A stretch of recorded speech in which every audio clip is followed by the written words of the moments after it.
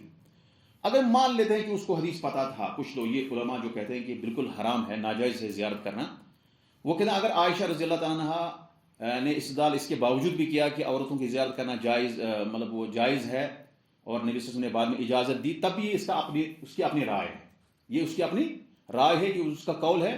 ہمارے پاس یہ دلیل واضح ہے کہ نبی صلی اللہ علیہ وسلم نے لعنت فرمائی ہے. اب یہاں پہ تھوڑا سا اشکال یہ ہوتا ہے کہ جو زوارات اور زائرات, اس میں تھوڑا سا اشکال ہوتا ہے. بعض علماء جو ہے زوارات ہی لفظ کو, زوارات ہم نے کیا کہا مطلب ہے جو کثرت سے زیارت کرتی ہے, اسی کو زیادہ انہوں نے ترجیح دی ہے. خلاصہ کلام ہے کہ میں جہاں تک اقوال پڑھا ہوں مجھے لگتا ہے کہ زیارت, حالانکہ اکثر علماء منع کرتے ہیں, جیسے ابن باز ہے, ابن عثیمین ہے, شیخ صالح الفوزان ہے, جتنے بھی بڑے بڑے علماء ہیں وہ کہتے ہیں کہ حرام ہے. لیکن جہاں ہم دلائل دیکھتے ہیں وہاں ہمارے ایک چیز ہے, علت یہ ہے کہ عورتیں جزا فضا کرتی ہیں. اصل میں منع کی جو علت ہے وہ ہے جزا فضا کرنا. جب علت ختم ہو گئی تو اس وقت جو ہے وہ جائز ہو جاتا ہے. اب اگر کوئی عورت جزا فضا نہیں کرتی ہے, وہ صبر کرتی ہے, تو اس کو قبرستان کی جو ہے زیارت کرنا جائز ہے اس کے لیے, خاص کر جو اس کے اپنے اقارب ہیں. لیکن شرط یہ ہے کہ کثرت سے نہیں کرے. شرط کیا ہے؟ جیسے امام قرطبی نے کہا کہ کثرت سے نہیں کرنا چاہیے. کیوں؟ کیونکہ وہاں سے کچھ نہ کچھ سرزد اس کو ہوگا, اس کا دل کمزور ہوتا ہے, وہ جزا فضا کرتی ہے. اس اعتبار سے جو ہے کم از کم ہم کہہ سکتے ہیں کہ مکروہ ہے. سب سے اقرب قول مجھے لگتا ہے. کیوں؟ اس لیے لگتا ہے اصل میں قبرستان کی زیارت کرنے کا کیا مقصد ہے؟ آخرت کی. یہ تو عورت کی بھی ضرورت ہے, مرد کو بھی, یہ صرف مرد کو ہی ضرورت نہیں ہے. لہٰذا ہم ایک ایسے عمل سے ایک عورت کو محروم نہیں کر سکتے ہیں, ہم ان کو حرام کہیں گے جو بہت بڑا عمل ہے. قبرستان کی زیارت کرنا یہ انسان کو آخرت کی یاد دلاتا ہے, اور آخرت کی یاد آنا تو بہت بڑی بات ہے. یہ تو بہت بڑی بات ہے کہ انسان کو آخرت کی یاد آئے, اور اس سے اس کا جو ہے اس کی زندگی سنور سکتی ہے. بار بار جو ہے جب وہ زیارت کرے گا, آخرت اس کو یاد آئے گی, تو وہ ان کاموں سے بچ جائے گا. اس لیے اس اعتبار سے جو علماء نے کہا ہے کہ زیارت جائز ہے, ویسے ہی جیسے مرد کو ہے, انہوں نے یہی چیز بدل رکھی ہے. اور مجھے لگتا ہے یہ زیادہ بہتر ہے کہ اس کو بھی آخرت کی یاد ضرورت ہے, اس کو بھی یاد مطلب ضرورت ہے. اس لیے فرق نہیں کر سکتے. البتہ جس وجہ سے منع کیا گیا تھا, کیونکہ یہ سارے دلائل محتمل ہے. عائشہ نے کب پوچھا؟ تو نبی وسلم کے وفات کے بعد, یعنی وہ نبی وسلم کے وفات کے بعد بھی زیارت کرتی تھی اپنے بھائی کی قبر کی. یہ تو وفات کے بعد کا مسئلہ ہے. تو اس کا مطلب ہم یہ نہیں کہیں گے کہ وہ جو ہے مطلب محرم کام کرتی تھی. تو ایک استدلال ہے اس کے پاس, اور اس کے جواز ضد کی دلیل ہمیں ملتی ہے, ضرور ملتی ہے. لیکن ایک عورت کو پرائے قبرستان میں جانے کی زیادہ ضرورت نہیں ہے. مطلب کیوں جائے گی وہ؟ اگر اس کو اپنے اقارب ہے, اپنے والدین ہیں, یا اپنے اس طرح سے ہیں, اس کے پاس جو ہے اس کو پتا ہے کہ کہاں قبر ہے, وہاں اس کی زیارت کرے, تو یہ زیادہ بہتر ہے. ایسی قبرستان میں اس کو سفر کرنا, انسان جائے پھر اس کے لیے دور دور قبرستان کی زیارت کرے, کسی مزار پہ جائے, تو یہ تو بالکل حرام ہے, اس میں کوئی شک نہیں. یہ تو مردوں کے لیے بھی حرام ہے کہ اس کے لیے اتنا سفر کرے. نہیں, زیارت کرنے کے لیے سفر کرنے کی ضرورت نہیں ہوتی ہے. قبرستان کی زیارت کرنے کے لیے یہاں سے انسان جائے کہیں دور, اگر یہاں سے کوئی مدینہ جائے صرف زیارت کرنے کے لیے قبرستان کی یا نبی وسلم کے روضہ اطہر کی, تو یہ تو جائز نہیں ہے. اس کے لیے سفر کرنا, اسی مقصد کے لیے سفر کرنا جائز نہیں ہے. اسی طرح سے آپ یہاں مردوں کے لیے اس طرح جائز نہیں ہے, تو عورت خود ہی اندازہ لگا سکتی ہے کہ اگر شوہر اس کو منع کرتا ہے قبرستان میں زیارت کرنے سے, تو اس کو نہیں جانا چاہیے, کیونکہ شوہر پسند نہیں کرے کہ بھئی یہ عام جو ہے اجنبی قبرستان میں جائے, پر ہے. البتہ اگر اس کا باپ ہے جیسے, یا اس کا کوئی بھائی لا سنبھل گزر گیا, تو اس صورت میں وہ زیارت کر سکتی ہے, جیسے کہ عائشہ کرتی تھی. تو اتنا اس حد تک جو جائز ہے. اس کے بعد جو ہے اگر عورت قبرستان کی زیارت نہ کرے, یہ زیادہ بہتر ہے. اگر عورت قبرستان کی زیارت نہ کریے زیادہ بہتر ہے. اس میں کسی کو اشکال؟ یہ سر عبداللہ ابن ملیکہ تابعی ہے نا,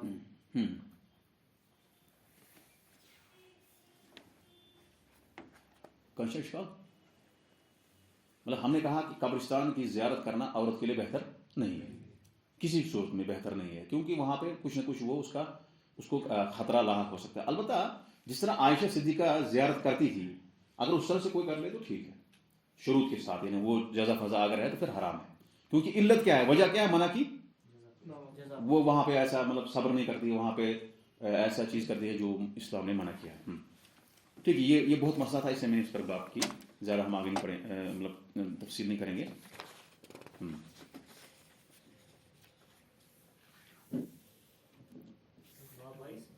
جی